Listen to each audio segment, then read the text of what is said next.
Hey everybody, thanks for joining me. I'm Mike Drodis, Bible teacher and preacher, and you are watching Solving the Prophetic Puzzle, where each class we look at the last days and try to put the pieces of the puzzle together. Today I want to share with you an angelic visitation. Angels are going to be very active in the last days, and I thought it would be a good point right now to share with you one of the angelic visitations that I have had just a few months ago. This goes back with the dream that I shared, the colossal amphitheater. So if you haven't seen that video, you could probably get caught up quicker by looking at that video first and then watching this video. However, I will go back and go over some of the dream, and then we'll get right up to speed where we're talking about the angelic visitation. So in the dream with the colossal amphitheater, I was in the dream started off, I was in a dark forest. I was all alone. I wasn't scared. I wasn't hot. I wasn't cold. I was just in a dark forest, and I wanted to get out, but I didn't know where to go.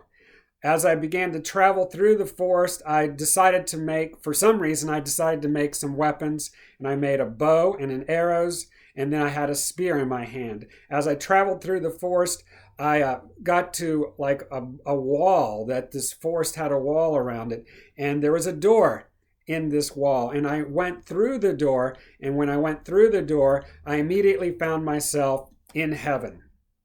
And I explained how there was this colossal amphitheater and how I went down to the front, or descending down in the Colosseum or amphitheater to the platform where there was a square pool of liquid light, liquid water, liquid light this pool was radiating from, and out of this pool it was filling the amphitheater. And then I woke up.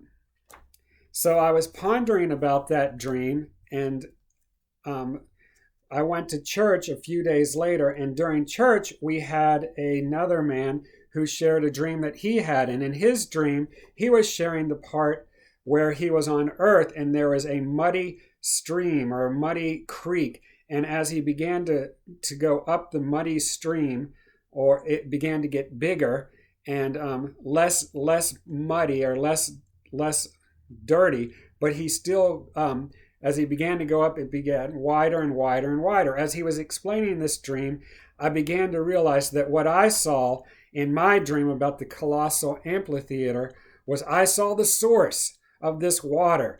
And it's the living water that comes from the throne of God, that in the last days this living water will cover the entire earth, and we can get into this living water, and we can be refreshed and revived, and we can experience divine protection and divine peace. And so I was encouraged that these two dreams have went together, that I saw the source, which was in heaven, and then my friend saw the outpouring of it on the earth. And I thought that was really good. But I realized that there had to be more to this dream.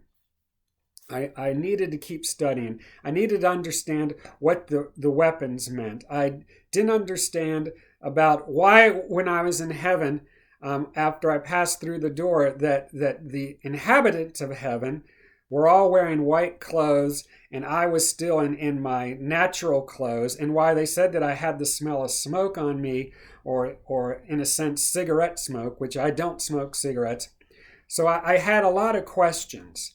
And a few days after church, I was back at work, and I work in a beautiful garden, a historic place, and this large vegetable garden. I also work as a groundskeeper and as a gardener, and I was here, and during that time we were experiencing, this was before COVID, we were experiencing Home Educator Day. And that was when all the homeschooled people would come out to the historic garden and the grounds, and they would look around, and we would have activities for them. And while I was there, I was minding my own business. I was looking at a pamphlet or something, just reading something, and then out of the corner of my eye, I spotted this one lone man walking towards me. He seemed very happy. He was walking with a pep in his step, but I realized that he was making a beeline right for me. He was coming straight towards me at a very easy pace. When he got closer, I looked at him and greeted him. He responded about the garden being such a beautiful place, and I agreed, and I asked him where he is from. He told me that he was from Oklahoma, and I said, that's pretty cool. I once lived in Broken Arrow, Oklahoma, and I went to a Bible school. He looked at me and he commented, I know. I'm not sure if he meant, I know that there's a Bible school there, or I know that you went. He never elaborated. And I reminded him of the name of the Bible school that is in Broken Arrow, Oklahoma. It's called Rhema Bible Training Center. When I told him about that, it was as if a switch had flipped, and he began to talk immediately about the Bible. He was explaining to me about Psalm 23. He was talking so fast and in such depth that I had a hard time following him, which I found that to be rather interesting, because normally I can hold my own with most people when they talk about the Bible, and usually I'm the one explaining and declaring something to someone else about the Bible. But this time the shoe had been turned. He was talking to me about the Bible, and I was actively listening and actively trying to get involved as to what he was saying. He told me that Psalm 23 was not a really good passage for funerals. He was talking about still waters, and I was really having a hard time following all this. And then he said, and Psalm 23 is a companion verse to Psalm 46, because it's double 23. When he began to say that, and we talked about still waters, and he talked about living water, and he talked about numbers and scriptures, I looked at him and I said, follow me. And so I took him to the side so that we could have a little more privacy underneath an arbor in the historic garden. And I began to tell him that I had a dream. And I explained to him my dream, how I was traveling through a forest, and how I went through a door, and how I went through the door and I had these weapons in my hand, and how when I was in heaven I saw people that were clothed in white and dressed in white, and they all looked young, but I could still recognize some of them, even though on earth when I knew them they were much older. I explained to him how the people looked at me and they remarked and commented that I was still dressed in the natural clothes, and that I had a smell of smoke upon me. And I talked to him about this water, this amphitheater, that down at the bottom was this platform, and in this platform was this square realm of liquid light that was neither hot nor cold, but it seemed to be liquid light, and it was coming up out of that and flowing in the amphitheater, and I didn't know what else to make of it.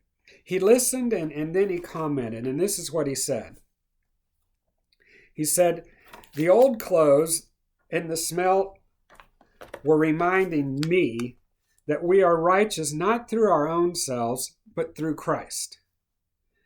The water, which I'd already discovered, was living water that comes from the very throne of God. He had explained to me that I had seen a vision or had a dream whereby I saw the water of life, the living water that will be poured out upon the earth in the last days, and even now is being poured out. Then he said that, I didn't share this part with you, but it's in the other video, that my father, who was there, was encouraging me to keep going in the way that I am going. We talked for a long time, and no one bothered us, which was kind of interesting. He said his name was Robert, and he was on a trip with his brother. He told me that it was good that I worked in the garden. God liked the garden too, he commented. We talked for a while, and as I was trying to grasp it all, I began to look at his hair and his features. The man was about 5'10". He had white hair, or really light blonde hair. He was very pale. He had blue eyes, deep blue eyes. He wore a knit short sleeve shirt, and I think he wore khaki pants. His eyes were so blue. And when I looked into his eyes, I kid you not, when I looked into his eyes and saw his pupils, I saw an image of Jesus in his pupil. He asked me if he could pray for me. I can't remember much about what he prayed. In fact, some of it was hazy. The whole event seemed a little hazy. But I remember that he prayed for healing and health for me. Then I prayed for him. I asked him, I said, well, can I pray for you? And I remember I laid my hand on his shoulder, and on his left ear, I saw a tiny nick that looked like a tiny spot of blood. I'm just telling you what I saw. I can't figure all of this out, but the Lord has encouraged me as I do these YouTube videos to be genuine, to be upfront, and to tell you everything that I've seen and let the chips fall where they fall. As I began to pray for him, he started to cry. I told him about his eyes, that I saw Jesus in them. And then he turned around and he walked away. I still am getting stuff from that angelic encounter. And a little sidebar, a few weeks after that, I was at church early. I was sitting down in my chair, and I decided that I would read Psalm chapter 46. And when I came to verse 9, I read this. He breaks the bow and cuts the spear in two. Those were the two weapons that I had that I went through the door in the forest, and I guess I took them to heaven. There's so much more about this event and about what's happening in the last days. I appreciate you watching. I appreciate all the things that you share, all the encouragement. If you haven't subscribed yet, I encourage you to go ahead and subscribe. If you'd like to drop me a message, I try to read every message I get, and I look forward to seeing and hearing from you at another time. Thank you, and God bless you. Keep looking up, because Jesus is coming soon.